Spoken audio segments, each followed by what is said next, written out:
Folks, there has never been a better time to invest in the stock market. But the problem that I fear that over the course of the next few weeks or few months, you may hear otherwise on mainstream media. You may hear certain experts and professionals explaining to you why this market is too expensive and why this is a bad time to invest and why you should sell everything right now.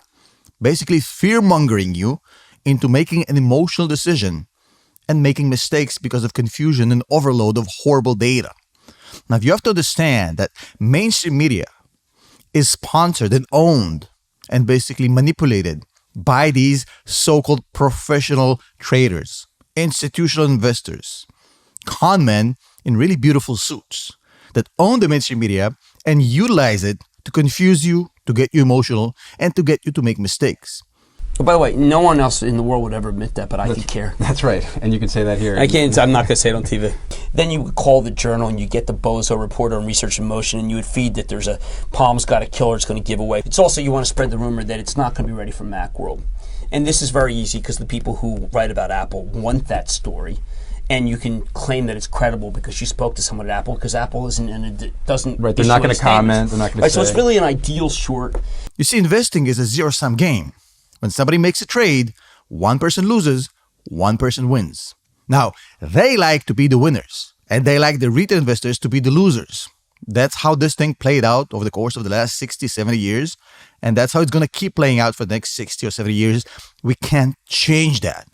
What I can do in this video is take you out of this group and put you in the group that actually makes money as retail investors in this market. That's not an easy thing to do, so I need your full attention. These guys are not playing fair. They already own 80% of the money in the market. They can utilize that 80% weight to get you to see things that are not there. Plus, they have the media. Plus, they have inside information all the time. Plus, and plus, and plus, and plus, this game is rigged more than a casino in Vegas. In fact, the casino in Vegas probably has better odds than playing their game. They want you to trade every day. They want you to watch the market every day. They want you to watch the news every day. They want you to be active in this market, to react, to be emotional. That's a mistake. Let's zoom out a little bit and let me show you why this is the perfect setup to become a long-term investor in the market. There's going to be a lot of chatter in the next few weeks telling you how this market is overpriced, how everything is out of control, prices are insanely high, 5,200 on the S&P 500, all-time highs. Warren Buffett sold Apple. Everybody must sell so we can buy. Now, you see, the problem with that argument would be that ever since December of 2021, where this whole thing basically started, at December of 2021, the S&P 500 was at 4,700. Since December of 2021 until May of 2024, we have gone up only 10%. That is 4% per year on average, half of the average of the S&P 500. So for the past 2.5 years, we have underperformed the S&P 500. We're not in some euphoric craziness all-time highs that needs to be stopped. So even though some people try to present to you this 5,200 on the S&P 500 as some sort of a crazy new high, you have to zoom out. We're only up 10% from December of 2021. Now, I'm not saying that the market is going to go in a straight line, 45-degree upwards. We might have pullbacks. We might have crashes. The markets pull back every single year. The S&P 500 pulls back 5% 3 times a year, 10% at least once per year. And every few years, the entire market drops 15%. That happens. I'm not saying it's going to be direct. We might have crashes. We might have craziness. But the overall direction in which we are headed, if you are long-term and if you're patient, and if you have conviction, is upwards. Now, if you look at inflation, yes, we're not at 2% inflation. Facts. Still far away. At 3.5% is too far. But we are also far away from the 9% inflation we had back in June of 2022. Not saying that it should be at 2%, but there's a lot of lagging indicators that are yet to come down. I believe that inflation will drop in the second half of this year, which is going to lead to lower interest rates. And I do still think we're getting 2 to 3 rate cuts this year towards the second half of the year, probably in the last couple of months. You have to also remember the fact that we are in an election year. Statistically speaking, every time we had an election year, the Fed was more accommodating to the economy and to the businesses and to the stock market. On top of it, you have to understand that the stock market is a direct result of what's going on in the economy. The economy and the stock market are not separate. If the economy is good, the stock market will be good. If the economy is bad, the stock market will be bad. You can't disjoint them. They might run separately for a little while, but at the end of the day, they always converge. Looking at the economy right now, we have very high consumer spending. Over the past 2 years, the DPI, the disposable personal income, went up by 13.5%. Sure, things have become more expensive as inflation rose, but the DPI also increased by 13.5% over the past 2 years. Now, on top of it, the University of Michigan consumer sentiment is plus 21% since April of last year. On top of it, a recent McKinsey report shows us that only 20% of US consumers are pessimistic about the economy.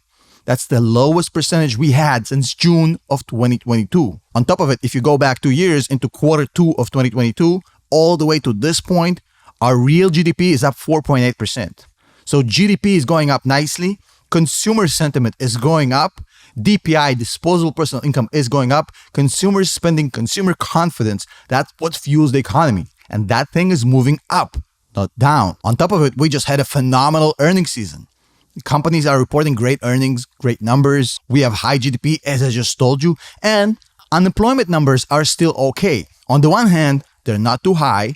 On the other hand, they did rise from 3.5 to 3.9. You know, we always hear the Fed talk about, well, unemployment is still too low, right? But unemployment is rising from 3.5 to 3.9. It's still too low to create any sort of economic hardship, any sort of recession, but it's climbing, which would allow the Fed the final excuse they need to drop rates. And once the Fed lowers rates, we're going to have a double effect. It means that on the one hand, companies will get access to funds at a cheaper rate, which will boost the economy. On the other hand, the multiples, the valuations in the stock market will also go up. Because with cheaper rates, money is more accessible. It's cheaper. Then the DCF valuations go up. It's a very, very simple thing, especially for growth, especially for small caps. So the whole idea of, well, the Fed might reduce rates, but historically speaking, lowering rates doesn't always mean that the stock market goes up. In history, when the rate cuts were a result of a bad economy, when the Fed broke something, yes, that led to bad times, even though the rate actually went down. But when the Federal Reserve was proactive and lowered rates when inflation dropped, but the economy was still good, in those instances, both the stock market and the economy benefited. And that's exactly the situation we have right now. Strong economy, low unemployment, and inflation that's dropping. If they drop rates in this environment, that's going to boost both the economy and the stock market. On top of it, look what's going on with the Russell 2000. The small caps have not even close to being recovered from the madness we've seen. The Russell 2000 was at 239, the IWM, at 239 in November of 2021. Right now, it's at 203.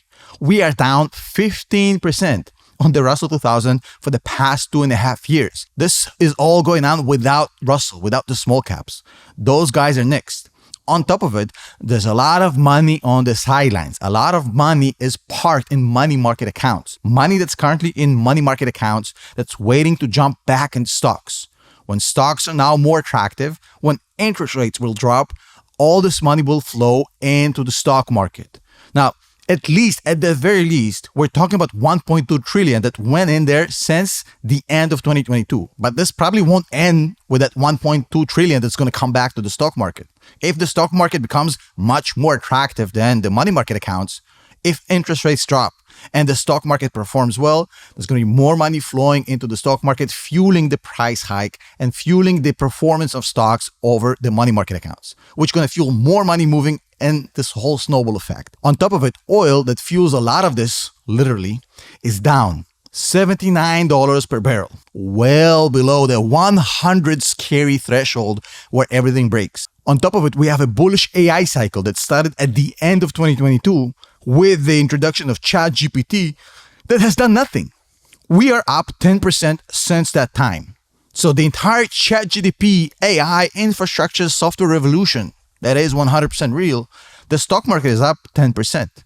The invention of iPhone gave us 80%. The invention of Netscape, the internet, gave us 110%.